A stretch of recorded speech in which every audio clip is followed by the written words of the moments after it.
Real talk on bars, pero broke ka pa rin.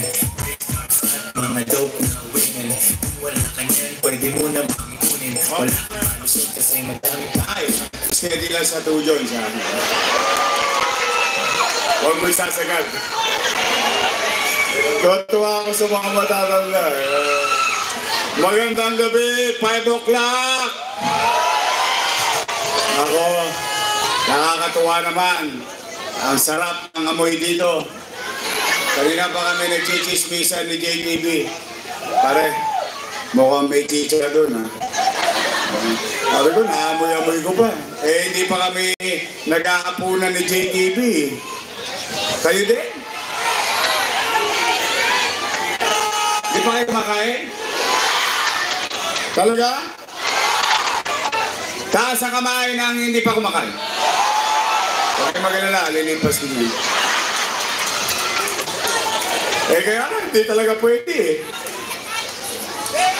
Ha? Kahit fishbowl, bawal eh.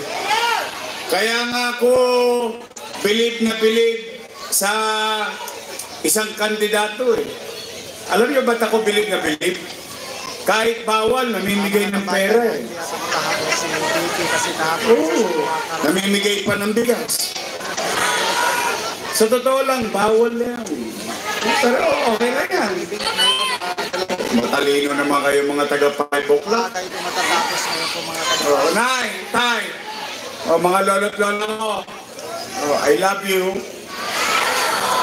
Yan ang pinaka-spoiled sa akin, yung mga matatanda eh. Anyway, maraming salamat sa inyo. At kanina pa kayong 6 o'clock. Hindi 5 o'clock. Nakatayo dyan. At alam ko naman, masasakit na mga tuhod ninyo. Mga litid ninyo. O, huwag kayong mag-alala. Eh, hindi namin sasayangin yung pagpunta ninyo rito ng kusa. At ang balita ko nga, yung ibang chairman, ayaw pang palabasin yung tao. Iba talaga nagagawa ng JO. Nakakasira talaga ng ulo, JO. Okay lang yan. Okay lang yan. Basta tayo rito. Nay, tay, huwag kayong mag-alala. Wala kayong maririnig na panira dito. Wala.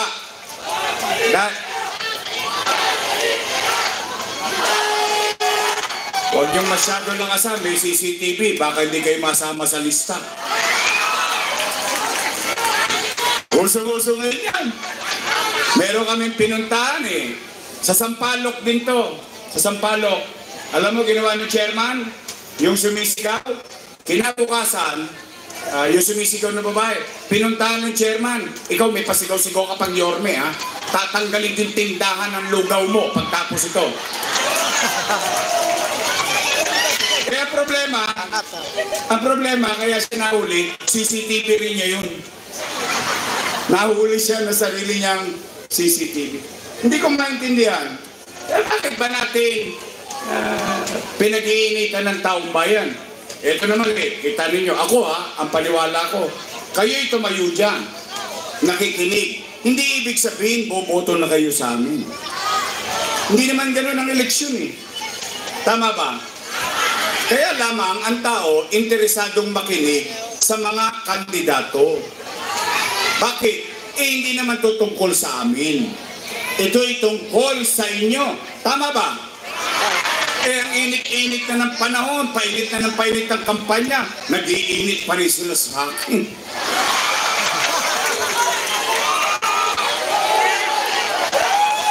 Hindi ko naman maintindihan. Hindi naman ako incumbent.